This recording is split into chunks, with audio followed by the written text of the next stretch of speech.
brought to you by Agilus Diagnostics. Health test की बात आती है तो मैं भरोसा करता हूँ India largest diagnostics company Agilus diagnostics. खुद को टेस्ट करते रहो। ये आपका प्रिय लेखक कौन है? और अगर ये भी पूछूं कि आपके ऊपर किनका प्रभाव, अगर मैं कहूं कि इसको पढ़ के आप लेखक बने या इसकी राइटिंग आपको बहुत प्रभावित करती है या आप ऐसा होना चाहते हैं? तो सर, मैं जब बड़ा हो रहा था तो मेरे पिताजी ने मुझे जेम्स हैडली चेज़ की पहली किताब दी थी।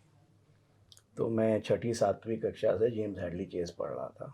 उनके सारे थ्रिलर होते हैं और अच्छी लगती है कि शॉर्ट किताब होती है वो, मतलब आप 2-2.5 घंटे में उसको ख़त्म कर सकते हैं। तो पहले मैंने थ्रिलर पढ़ना शुरू किया वहाँ से।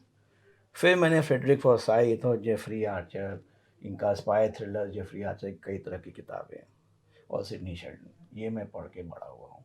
और यही शायद कारण है कि मैं शुरुआत से थ्रिलर ही पढ़ता रहा और थ्रिलर में मेरे को रुचि थी। आज की डेट में भी जब मैं किताब के बारे में सोचता हूँ तो किताब ये लिखनी है कि नहीं लिखनी है वो मैं तभी डिसाइड करता हूँ जब मुझे फाइनल जो किताब का क्लाइमैक्स होता है, जो आप आखिरी 2 चैप्टर में पढ़ते हैं कि आखिरी में क्या होने वाला है, वो मुझे पहले दिखाई पड़ जाता है। तब मैं पूरी कहानी उसकी अराउंड बना लेता हूँ। जब तक मुझे वो नज़र नहीं आता मैं किताब नहीं लिखता हूँ। तो अभी भी मैं एक किताब अभी सोच रहा हूँ, मुझे हर दिन वो दिखाई पड़ रहा है क्योंकि मुझे एंडिंग नज़र आ गई है, बाकी मुझे अभी लिखना है। तो ये मेरी स्थिति है। तो मैं इन लोगों से प्रभावित हुआ हूँ and I think I have arrived there. फ़र्क यही है कि थ्रिलर्स में मेजॉरिटी मैंने अभी तक कमर्शियल थ्रिलर्स लिखी हैं। इसमें जो है पैसे के बारे में, greed, ambition, these are the commonalities in these books. तो इसमें स्टेक बढ़ाना चाहता हूँ मैं। तो स्टेक तो अल्टीमेट ज़िंदगी का होता है आदमी की। तो मैं सोच रहा हूँ कि नेक्स्ट थ्रिलर अब मैं क्राइम पे लिखना चाहता हूँ।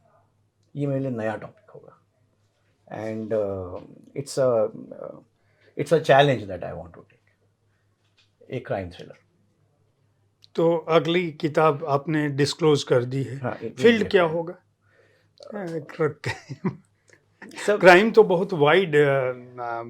सर उसमें मैं कई चीज़ें सोच रहा हूँ बट मैंने पहले भी बोला है, एक one of the things I am considering is कि स्पाई थ्रिलर हुआ है इंडिया चाइना बॉर्डर पे, आजकल गर्मी है, कुछ इस पे लिखा जाता है क्योंकि स्टेक्स है हाई, बहुत लोगों की ज़िंदगी इस पे इफेक्ट करती है। हिंदी में आप क्यों नहीं लिखते हैं और अंग्रेज़ी में ही क्यों लिखना आपने पसंद किया? और क्या आपकी किताबें हिंदी में भी आएँगी? क्योंकि इनको पढ़ते समय ये लगता है कि अगर ये हिंदी में होती तो भी ज़्यादा बिकती। नहीं, आपका बहुत अच्छा सवाल है ये, और मैं पिछले 2-3 साल से इन किताबों को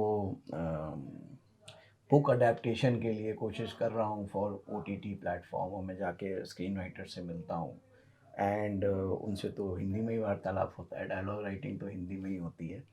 ये किताब आएगी हिंदी में, इसकी आएगी। डिस्कशन अभी चल रही है और ये ट्रांसलेट होगी और फिर ये आएगी एंड देखते हैं कैसा चलता है, तो हो सकता है पीछे की भी दोनों निकाली जाएंगी में। तो इन पे क्या सीरीज़ वगैरह भी? अभी किसी से बातचीत नहीं है बट ये कोशिश हमेशा चालू रहती है। मेरा जो राइटिंग का प्रोसेस है पांडे साहब, वो ऐसा है कि मुझे इमेजेस दिखाई पड़ती हैं और फिर मैं उनको शब्दों में लिखता हूँ। तो अगर आप मेरी किताब पढ़ेंगे तो आपको लगा होगा कि किताब विजुअल है। मेरी सारी किताबें बहुत विजुअल, जब आप उनको पढ़ रहे होंगे तो आपको दिखता होगा, क्योंकि मैं ही वो देख के ही वापस लिखना शुरू करता हूँ, it's not the other way around. तो उस हिसाब से अच्छा, दूसरा किताब में काफ़ी डायलॉग राइटिंग भी है तो स्क्रिप्ट में इसको कन्वर्ट करना थोड़ा आसान है और इतनी नरेटिव वॉइस नहीं है इसमें, क्योंकि मेजॉरिटी जो बातचीत हो रही है वो सामने सामने हो रही है। तो इसकी अडेप्टेशन जो है स्क्रीन प्ले के लिए हो सकती है।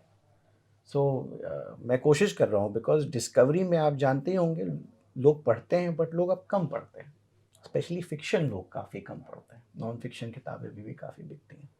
फ़िक्शन की किताबें एक एंटरटेनमेंट का ज़रिया है, तो लोग आजकल OTT पे प्लेटफॉर्म पे पिक्चर देख लेते हैं, या लोग आप मानिएगा कि यूनाइटेड किंगडम में biggest killer of fiction books at one point in time was the game candy crush.